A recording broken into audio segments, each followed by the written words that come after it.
Hello everyone, আসসালামু আলাইকুম। So আজকে আমি ভেজে দেখাবো ভেজে না মানে আমি আজকে রান্না করে দেখাবো গরুর কলিজা ভুনা বা গরুর কলিজা রান্না করা, যেটাই বলি না কেন। সো এই জন্য আমি কিছু পেঁয়াজ এখানে কেটে নিয়েছি গোল গোল করে।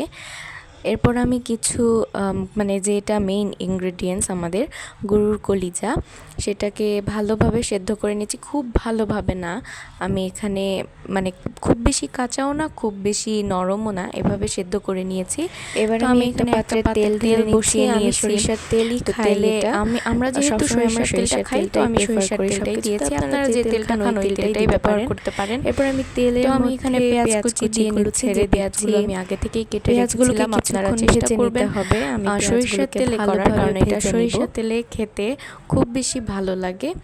তো আমি যেহেতু সব খাবারেই সরিষার তেল খাই, তো এখানেও আমি সরিষার তেলটাই দিয়েছি। সো আমি পেঁয়াজগুলোকে ভালোভাবে ভেজে নিব।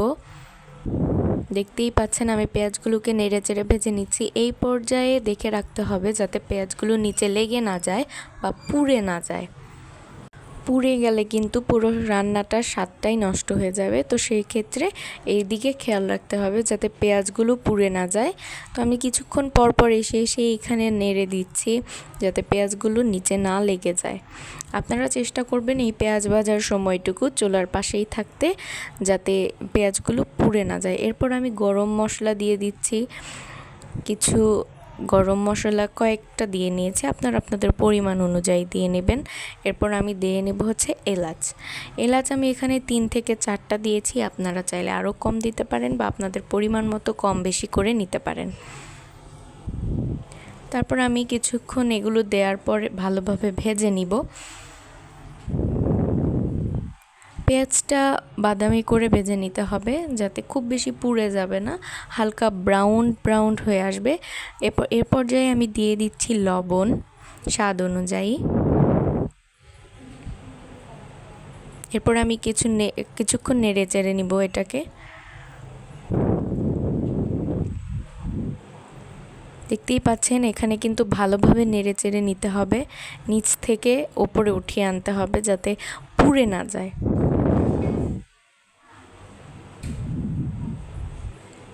সো দেখতেই পাচ্ছেন আমার এখানে ভাজা প্রায় হয়ে গেছে। পেঁয়াজগুলোর রং চেঞ্জ হয়ে গেছে, কালার অন্য এসে পড়েছে বা ব্রাউন হয়ে গেছে।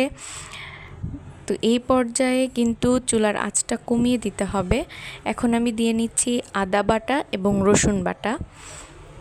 আমি এখানে 1 চামচ আদা বাটা আর 1 চামচ রসুন বাটা ইউজ করেছি, আপনারা আপনাদের পরিমাণ অনুযায়ী ইউজ করবেন।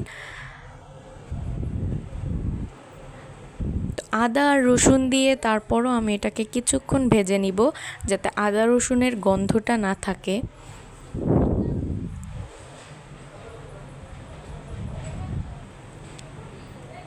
দেখতেই পাচ্ছেন আমি ভালোভাবে এটাকে নেড়ে চেড়ে নিচ্ছি।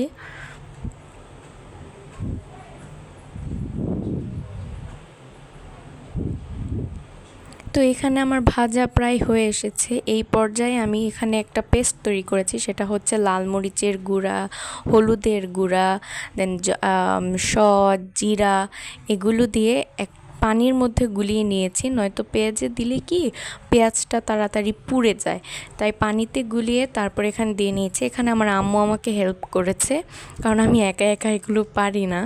তো আম্মু হেল্প করেছে আমাকে, আম্মু মশলাটা পরিমাণ মতো দিয়ে দিয়েছে। আপনারা আপনাদের পরিমাণ মতো মশলাগুলো দিয়ে পানিতে গুলিয়ে দেওয়ার চেষ্টা করবেন। সো আমি মশলাটা ভালোভাবে ভেজে নিব। এরপর আমি দিয়ে নিব এখানে হচ্ছে আমি এখানে গরম মশলার গুঁড়া দিয়ে নিচ্ছি আরও 1 চামচ। সো তারপর এটাকে ভালোভাবে নেড়ে চেড়ে কষিয়ে নিতে হবে। একটা কথা মনে রাখবেন, যত কষানো হবে আপনার এই রান্নাটার স্বাদ কিন্তু তত বেড়ে যাবে। তাই আমি এটাকে ভালোভাবে সময় নিয়ে কষাতে হবে। আমি সময় নিয়ে কষিয়ে নেব, নইলে কিন্তু মশলার কাঁচা গন্ধটা থেকে যাবে। এবার আমি যে আগে তৈরি করে রেখেছিলাম কলিজাগুলো, সেগুলো চুলায় দিয়ে দিচ্ছি। চুলায় ওই মশলাটার সঙ্গে দিয়ে ভালোভাবে নেড়ে চেড়ে নিতে হবে। দেখতেই পাচ্ছেন আমি ভালোভাবে নেড়ে নিচ্ছি। এখানে ভালোভাবে মশলাটার সাথে মিশিয়ে নিব।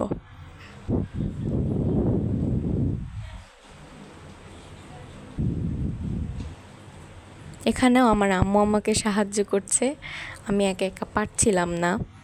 আসলে পুরো রেসিপিটাই আম্মুর।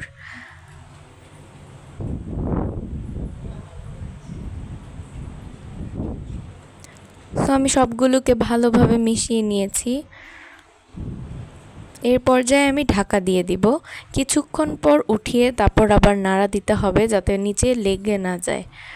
কিছুক্ষণ পরপরই উঠিয়ে উঠিয়ে দেখতে হবে যাতে নিচে লেগে না যায়। মশলাটা শুকিয়ে গেলে কিন্তু খেতে ভালো লাগবে না, এই দিকটা খেয়াল রাখতে হবে।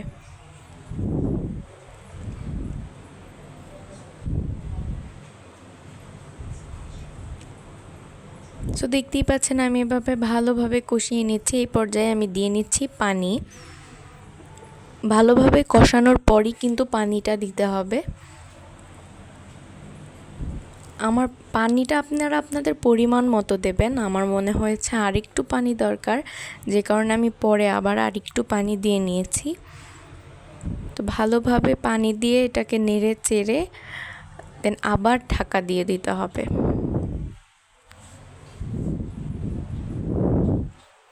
পানিটা ফুটতে শুরু করবে। একটা জিনিস মাথায় রাখবেন, পানি খুব বেশি দিয়ে ফেলবেন না, কারণ আমরা কিন্তু এটাকে ভালোভাবে কষিয়ে নিয়েছি। পরিমাণ মতোই পানি দিতে হবে। এরপরে আমি আবারও একটু পানি দিয়ে নিলাম। যদি আপনারা একটু ভাজা ভাজা খেতে চান তাহলে এ পর্যায়ে আপনারা পানি একটু কমিয়ে দিবেন। যেহেতু আমি একটু ঝোলঝোল রেখে খেতে পারি বা খেতে পছন্দ করি, সেজন্য আমি পানিটা একটু বেশি করে দিয়েছি যাতে অনেকক্ষণ কষিয়ে তারপর এটাকে নামিয়ে নেওয়া যায় এবং স্বাদও একদম ভালো থাকে। অনেক ক্ষেত্রে দেখা যায় আমরা কি করি, পানি বেশি দিয়ে জাল একদম জ্বালিয়ে দিয়ে ফুল হিটে দিয়ে আমরা ওটাকে করি, ওটা কিন্তু খেতে পানির মতো লাগে, ভালো লাগে না খেতে, সেক্ষেত্রে ভালো লাগে না। সো দেখতেই পাচ্ছেন আমার এখানে পানি পর্যাপ্ত শুকিয়ে গেছে। এতটুকু পানি থাকতে আমি এখানে তুলে নেব। আমি গ্যাসটাকে বন্ধ করে দিয়েছি। আরেকটা কথা মাথায় রাখতে হবে, পুরোটা রান্না কিন্তু মিডিয়াম আঁচে রান্না করতে হবে, হাই ফ্লেমে দেওয়া যাবে না।